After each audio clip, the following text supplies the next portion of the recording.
My wife said I wasn't a real man because I didn't yell, so I left silently and let her miss the calm she took for weakness. I'm a 33-year-old man, and for most of my life, people have told me I'm too calm for my own good. I've never been the type to shout or slam doors. I believe words mean more when they're steady, not screamed. My wife Laura used to say that's what she loved most about me. She called me her anchor, the quiet in her storm.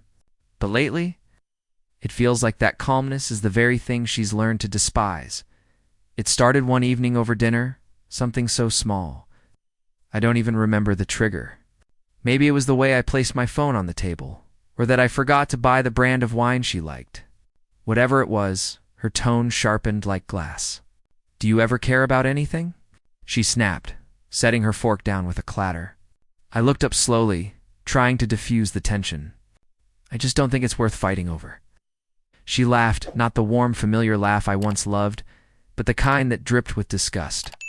"Of course you don't. You never fight. You just sit there, spineless, emotionless. Do you even feel anything?" Her words hit harder than I expected.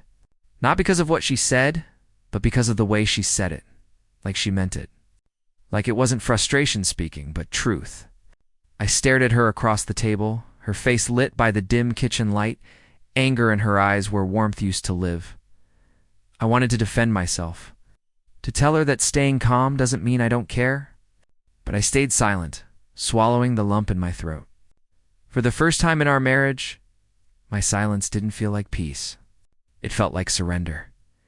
That night, as she banged the dishes into the sink, something deep inside me cracked, quiet, almost imperceptible, but real. And I couldn't shake the thought.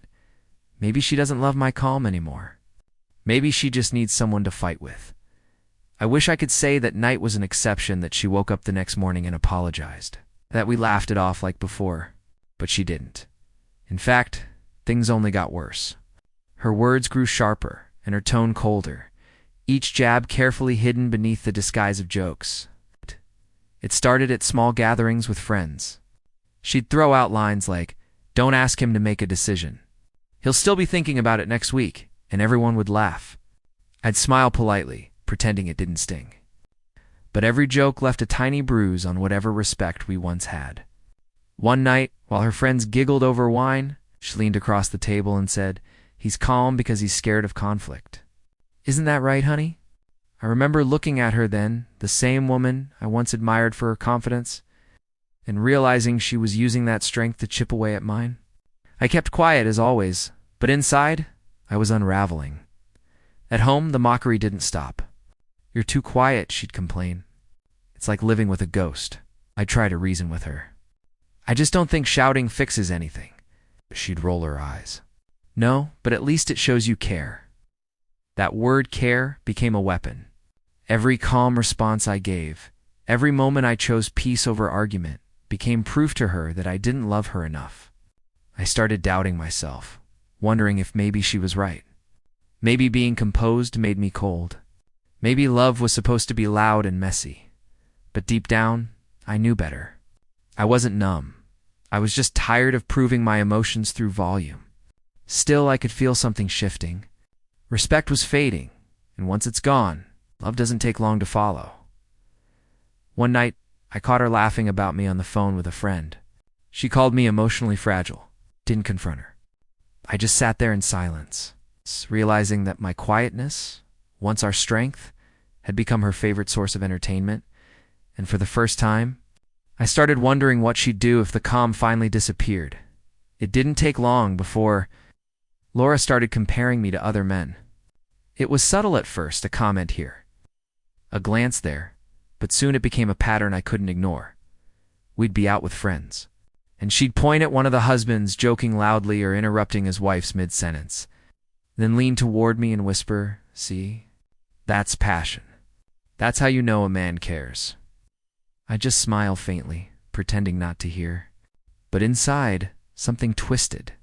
The idea that love meant raising your voice felt foreign to me, like she was describing a world I didn't belong to. One evening, while she was scrolling through social media, she showed me a video of her friend's husband yelling during a surprise party, all red-faced and emotional. Now that's what I mean. she said. He's not afraid to take charge. I wish you had some of that fire. I took a slow breath. You want me to yell at you? She scoffed. I want you to act like a man, not a monk. It was the first time she said it so bluntly. I tried to explain that real strength isn't about dominance, it's about control. That I wasn't cold. I just refused to let anger steer me. But she didn't hear me. Or maybe she didn't want to. You always have an excuse, she said, turning away. You talk like a therapist, not a husband. That one stung. Because in that moment, I realized she didn't just want passion, she wanted chaos. She equated aggression with love and composure with indifference. I lay awake that night, staring at the ceiling, listening to her soft snores beside me. My chest felt heavy, not from anger, from exhaustion, the kind that comes when you realize someone doesn't understand the language. You love it. The next morning, when she laughed about it over breakfast like nothing happened, I didn't respond. I just looked at her, wondering when exactly my calm turned into her disappointment. And worse, if she'd ever loved me for who I really was. It was a Friday night when the real humiliation hit, the kind that stains your memory. Laura had planned a dinner party with a few of our mutual friends, people who'd known us since the early days of our marriage. I remember helping her set the table, lighting candles, and trying to keep things light. I wanted that night to feel normal, maybe even peaceful. But peace never lasts long around. Someone who thrives on control. Halfway through the evening, the group started talking about relationships, the usual surface-level stuff, communication, trust, marriage jokes. Someone mentioned how they and their partner never go to bed angry. Laura laughed too loudly and said, "Oh, we never argue either, but that's only because he doesn't have a backbone to argue with." The room went quiet, then filled with nervous laughter. My chest tightened. I forced a smile, trying to laugh it off, but my hands shook under the table. "That's not really fair," I said quietly. She smirked, swirling her wine. "Come on, don't be so sensitive. I'm just saying you're too calm for your own good. Real men show emotion." I could feel every eye on me waiting for my reaction, maybe even hoping I'd finally lose it. But I didn't. I just sat there, listening to her tear down what used to be my greatest strength. Later that night, after everyone left, I was cleaning up the dishes while she scrolled on her phone. She didn't even notice the silence she'd built between us. "You embarrassed me tonight," she said suddenly, not looking up. "You could have defended yourself. At least acted like you cared." I turned to her, still holding a plate in my hand. "You mocked me in front of our friends, Laura. What did you expect me to do, scream?" She shrugged. "Maybe then I'd actually feel something from you." I set the plate down gently and just stared at her. For the first time, I didn't feel sadness. I felt clarity. That night, as I finished cleaning the kitchen alone, I realized she didn't want a partner. She wanted an audience. And I was done performing the next morning. I woke up to a house that felt heavier than usual, the kind of silence that presses on your chest. Laura was humming in the kitchen, acting like the night before never happened. She slid a cup of coffee toward me, her voice light. "Rough night, huh? Don't take it so personally." Something inside me flickered. For years I'd let her words roll off me, telling myself she didn't mean them. But that morning, her casual tone, that effortless dismissal, cut deeper than any insult. I looked at her, really looked, and saw someone who wasn't sorry. She wasn't ashamed or conflicted. She was comfortable. Comfortable with disrespect. Comfortable with the idea that I'd never fight back. I set my cup down. "Do you ever realize how cruel you sound sometimes?" She tilted her head, half smiling. "Cruel? Please? You're just too sensitive." "No," I said softly. "I'm just done pretending it doesn't hurt," she sighed dramatically, rolling her eyes. "Here we go again. You always make yourself the victim. Maybe if you acted like a man once in a while, I'd have something to respect." That was it. The quiet inside me snapped, but not into anger, into resolve. I didn't shout, didn't argue. I just stood up, walked to the window, and let her words echo in the background until they became meaningless noise. The next few days, I stopped trying. I still went to work, came home, did my part, but emotionally, I was gone. I didn't react to her jabs, didn't rise to her bait. The more silent I became, the louder her frustration grew. "You're impossible," she shouted one evening. "You just shut down and walk away." I didn't reply. I just looked at her, calm as ever, and said, "I'm not walking away, Laura. I'm stepping back so I can see what's left." That night, as she slammed the bedroom door, I stayed on the couch staring at the ceiling. And for the first time in our marriage, I didn't feel trapped. I felt something dangerously close to freedom. Over the next few weeks, I became a ghost in my own home. I didn't plan it that way. It just happened naturally. Conversations turned into nods. Dinners turned into silence. And our shared bed started feeling like a border between two strangers. Laura noticed, of course. But she mistook my withdrawal for weakness instead of what it really was: disengagement. "Are you giving me the silent treatment now?" She scoffed one night as I sat reading on the couch. I closed the book gently. "I'm just tired, Laura." "Tired of what?" she demanded.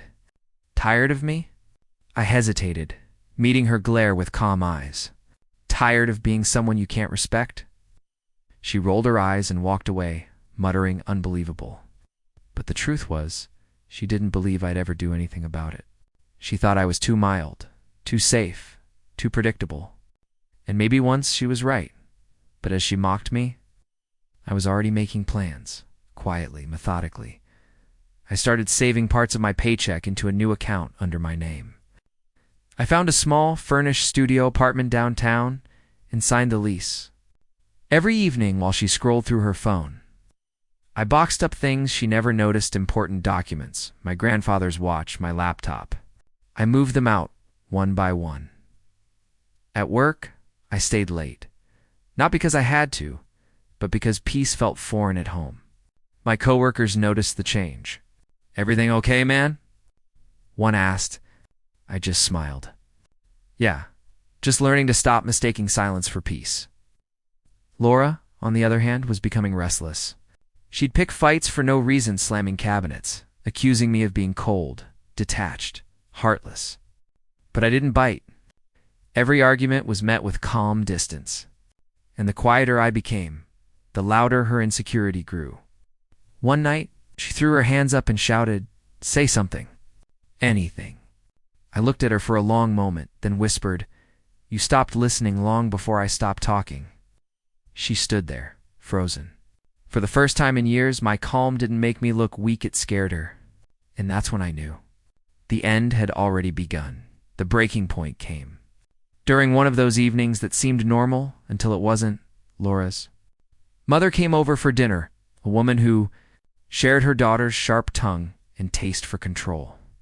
I'd always been polite with her, even when she made subtle digs about me not being assertive enough. But that night, she crossed a line. We were sitting at the table halfway through a tense meal, when Laura said with a laugh, "You know, Mom, I used to think he was strong because he didn't argue. Now I realize he just doesn't know how." Her mother chuckled, shaking her head. "A man should never let a woman run the house. You've spoiled him, Laura." The room fell quiet, but inside something ignited a flicker of clarity, not rage. For years I had been patient, composed, and forgiving, and all it earned me was mockery. I looked up slowly, meeting both their eyes. My voice was calm, but heavier than usual. "You want to see what a real man looks like? Fine, you'll see soon enough." Laura froze, fork midair. "What's that supposed to mean?" "Exactly what it sounds like," I replied, pushing my chair back. "You've spent so long trying to break me just to feel powerful. But you forgot something: quiet doesn't mean powerless." I left the table without another word. For once, they were the ones in stunned silence. That night, I packed another bag, the last few items I needed for my new place. She didn't notice. She was too busy calling her mom, replaying the moment like it was some victory. But I wasn't planning another argument. I was planning my disappearance. As I zipped the bag shut, I glanced at her through the doorway, still talking, still complaining. I realized I felt nothing. Not anger, not grief. Just a steady, calm certainty that I was about to do something she'd never expect. And for the first time in years, I actually smiled. Because the man she said didn't exist, the one who took charge, was finally waking up. The morning I left was painfully ordinary. The sun filtered through the blinds like any other day, the coffee machine hummed. And Laura was in the shower, humming some pop song off-key. I stood in the kitchen, staring at my packed duffel bag by the door. Every detail of the house, the chipped mug she loved, the plant I always watered, the photo of us smiling on vacation, felt like pieces of a life that no longer belonged to me. I'd already moved most of my things out over the past few weeks. But this was the final step. The final silence. I wrote a short note, folded it neatly, and placed it on the kitchen counter beside her coffee cup. It said only one sentence. You wanted a man who yells. Instead, you've got one who leaves. It wasn't spiteful. It wasn't revenge. It was truth. I took one last look around the dining table where she once laughed, the hallway where we used to dance on Saturday mornings. Everything looked the same, but the warmth was gone. What was once home now felt like a stage where I'd been playing a role I never agreed to. As I opened the door, the air outside felt cleaner than it had in years. I didn't look back, not once. By the time she came out of the shower, I was already miles away, driving toward my new apartment. My phone buzzed, relentlessly calls, messages, missed notifications, but I didn't answer a single one. I didn't need to. When I finally reached the studio apartment, it was small but peaceful. No yelling, no tension. Just the quiet hum of a city that didn't know my name. I sat on the bare floor, exhaled deeply, felt something I hadn't in a long time. Relief. That night, as I lay on the floor, with nothing but a pillow and freedom, I realized silence isn't weakness. It's the sound of strength finally being reclaimed, and back in that house. Laura was just beginning to learn what silence really meant. The first week after I left, my phone didn't stop buzzing. Calls, texts, voicemails, all from Laura. At first, her tone was sharp and indignant. Are you kidding me right now? You think you can just walk out? You're acting like a child. Come back and talk like a man. Then the tone shifted. Please, can we just talk? I didn't mean any of it. I don't understand what happened. I just want to fix this. But I'd spent years explaining, pleading, reasoning, all of it falling on deaf ears. This time, I owed her nothing. So I stayed silent. After a few days, her messages stopped. That's when mutual friends started reaching out. Apparently, she'd been telling people I was emotionally unstable and ran off to make a point. But something strange happened. The narrative didn't stick. Our friends had seen enough to know who really fractured the peace. A few even told me privately that they'd always admired how I handled her temper. Meanwhile, I adjusted to my new life slowly, awkwardly, but freely. The first morning I woke up in that tiny studio, sunlight hit my face, and there was no shouting, no criticism, no tension. Just silence, the kind that healed instead of hurt. I started running before work, cooking for myself, rediscovering hobbies I'd shelved for years. Still, I couldn't help but think about her. Not with longing, but curiosity. I wondered how she was handling the quiet she once mocked. Then one night a mutual friend sent me a screenshot. It was Laura's new social media post. Never take the calm ones for granted. They're peaceful until they're gone, and then you realize they were the peace. The caption was dramatic, almost performative, but I saw the truth in it. She was starting to understand. The man she called spineless had finally grown a spine, not to fight her, to walk away. And in the quiet of my new home, I realized something deeper. I hadn't escaped her. I'd just finally returned to myself. About a month after I left, she showed up at my apartment. I hadn't given her the address. She must have asked one of our mutual friends. When I opened the door, she looked smaller somehow. Her makeup was smudged, her hair tied in a messy knot, eyes red and swollen. For a moment, the anger I expected wasn't there, only desperation. "Please," she said, her voice trembling. "I just want to talk." I let her in, mostly out of habit than hope. She stood awkwardly by the door, scanning the bare room. One table, one chair, and a mattress on the floor. It wasn't much, but it was mine. I didn't think you'd actually leave, she said quietly. I thought you were just trying to scare me. I'm not interested in scaring anyone, I replied. I'm just done being someone you need to test. She flinched, like the words hit her physically.